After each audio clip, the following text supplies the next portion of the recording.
तर आज तुम्ही केंद्रीय रेल्वे मंत्री अश्विनी वैष्णव यांची भेट घेतली आणि मुंबईच्या लोकल संदर्भात काही चर्चा झाली आहे, तर त्याबद्दल काय सांगाल आणि रेल्वे मंत्र्यांनी नेमकं काय म्हटलं? हो, मी आज मुद्दामहून माननीय मंत्री अश्विनी वैष्णवजी रेल्वे मंत्री यांची भेट घेतली आणि या भेटीमध्ये पहिलं त्यांना धन्यवाद दिलं की जोगेश्वरी जंक्शन त्यांनी मला बनवायला सुरुवात केली आणि ती सुरुवात केल्यामुळे त्यांचे आभारी मागेही मानले होते, आजही मानले. परंतु आता मी आणखीन एक नव्या गोष्टीसाठी गेलोय. जोगेश्वरी जे टर्मिनल आपण जे बनवतोय ते त्याची कनेक्टिव्हिटी मेट्रोला करावी, त्याचप्रमाणे ते मल्टी स्टोरेज असावं, त्यामध्ये पार्किंग मॉल वगैरे अशा काही ज्या सुविधा आहेत त्या सुविधा त्या प्लॅटफॉर्मवरती जंक्शनवरती व्हाव्या, या दृष्टीने त्यांची बैठक झाली, भेट झाली आणि त्यांनी म्हटलं आपण ते केलं पाहिजे, बाकीच्या ठिकाणी आम्ही करतोय तर इथं देखील आपण करू. आणि सर्वात माझा मुद्दा होता की मराठी भाषेला अभिजात भाषेचा दर्जा मिळाल्यानंतर केंद्र शासनाच्या माध्यमातून ही मराठी भाषा रेल्वेमध्ये देखील बोलली गेली पाहिजे. त्याचा अलाउन्सिंग हे जे काय होतं, लोकांना कळवणं, सूचना देणं, अलाउन्स करणं, या सर्व गोष्टी सर्व महाराष्ट्रामध्ये आता मराठीत झाल्या पाहिजे, अशा पद्धतीने मी त्यांच्याकडे मागणी केलेली आहे. त्याच पद्धतीने स्वच्छतेच्या बाबतीमध्ये की अनेक प्लॅटफॉर्म अजूनही अस्वच्छ असतात, शौचालय चांगली नसतात, तर या बाबतीमध्ये देखील विचारणा केली, चर्चा केली. त्याच पद्धतीने काही स्टेशनच्या बाजूला शहर आहेत, म्हणजे मुंबई असेल तर मुंबईच्या बाजूला बिल्डिंग्स वगैरे असेल तर ते कचरा आतमध्ये देखील टाकलं जातं आणि ती अस्वच्छता वगैरे होते, तर या बाबतीमध्ये देखील त्यांच्याबरोबर मी चर्चा केली. त्याच पद्धतीने प्रामुख्याने मुंबईच्या कोकणाच्या बाबतीमध्ये देखील याच्यावरती चर्चा आली. त्या कोकणाच्या बाबतीमध्ये चर्चा करताना रेल्वे कॉर्पोरेशन ही पहिल्याने बोर्ड होतं, ते बोर्ड म्हणजे ती आता भारतीय रेल्वेमध्ये विलीन करून तो बोर्ड एकच करावं अशा पद्धतीने माननीय मुख्यमंत्र्यांनी देखील वक्तव्य केलेलं आहे महाराष्ट्राच्या. आणि मी त्याच्या अगोदर देखील तसा मुद्दा मी माझ्या भाषणाच्या वेळेला मांडला होता आणि ते देखील म्हटले माझं महाराष्ट्राच्या मुख्यमंत्र्यांबरोबर चर्चा झालेली आहे आणि आपण ते लवकरच करतोय. त्यामुळे रेल्वे बोर्ड जाऊन रेल्वेचंच स्वतः ज्या पद्धतीने बाकीच्या राज्यांमध्ये त्या पद्धतीने रेल्वे ते टेकअप करेल, कोकण बोर्ड असं राहणार नाही.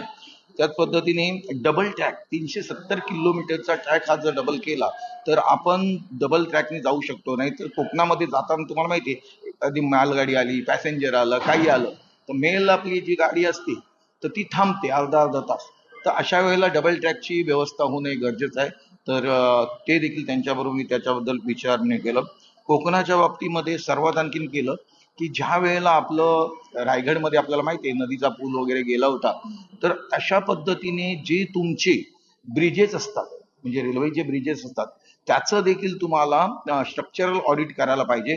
तर ते बोलतात आम्ही त्या पद्धतीने दरवर्षी त्यांच्याकडनं एक मला माहिती मिळाली, आम्ही रोडच्या बाबतीमध्ये देखील इंग्रजांच्या वेळेला केलेले असलेले ब्रिज देखील कोकणातनी बाहेर देखील आहेत, तर ते त्याच्यामुळे ते अपघात होतात. 100 वर्ष झाली आपल्याला कळवतात तरी आपण करत नाही.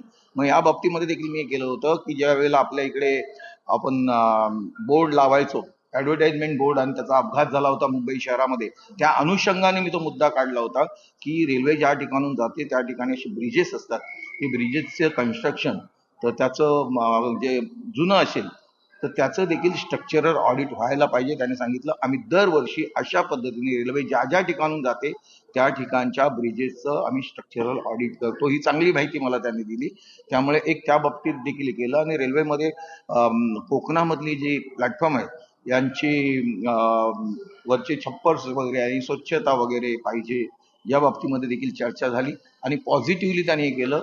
त्यांचं नेहमीच मी पाहिलं की ते कुठलंही काम गेलं तर ते पॉझिटिव्हली करतात आणि त्याच्या बाबतीमध्ये आजचं माझं त्यांच्याबरोबरची भेट ही 10-15 मिनिटांची झाली, छान झाली. आणि याच्यातनं पॉझिटिव्ह हा जोगेश्वरी जंक्शनच्या बाबतीमध्ये असेल, मराठी भाषाचं बोलणं असेल, अलाउन्सिंग असेल, हे करणं, अभिजात भाषेचा दर्जा मिळाला आहे, या सर्व गोष्टी पॉझिटिव्ह झालेल्या मराठी भाषेच्या अनुषंगाने त्यांनी आश्वासन काय केलं? अलाउन्सिंग हो, आम्ही करू म्हणून सांगितलं त्यांनी.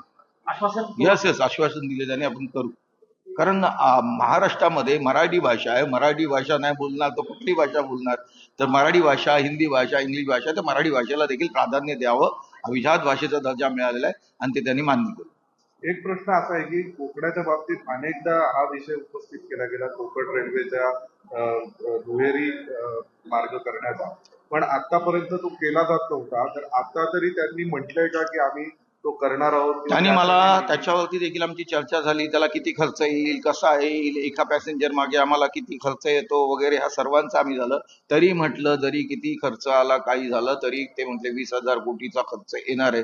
तरी म्हटलं कोकणच्या दृष्टीने किंवा 4 स्टेटच्या दृष्टीने याच्यामध्ये त्यांनी सांगितले गोव्याच्या मुख्यमंत्र्यांनी त्यांना ओके केलेलं आहे. महाराष्ट्राच्या मुख्यमंत्र्यांनी देखील ओके केलेलं आहे आणि 20,000 कोटीचा खर्च येणार आहे.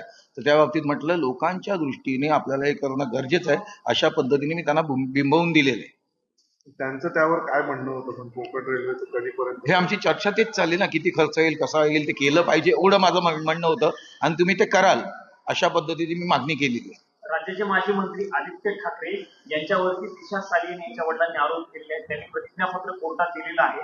तुमच्यापर्यंत ती माहिती आलेलीच असेल. त्यामध्ये त्यांनी आदित्य ठाकरे असतील किंवा इतरांचा सहभाग आहे असं म्हटलेलं आहे आणि आमच्यावरती दबाव होता असं एक गंभीर आरोप. नाही, मी याच्याबद्दल काहीच बोलणार नाहीये. याच्या अगोदर देखील मी म्हटलेलं आहे, मी कोणावरच कधी आरोप केलेले नाहीये. त्यामुळे याचं स्पष्टीकरण काही मी देऊ इच्छितो.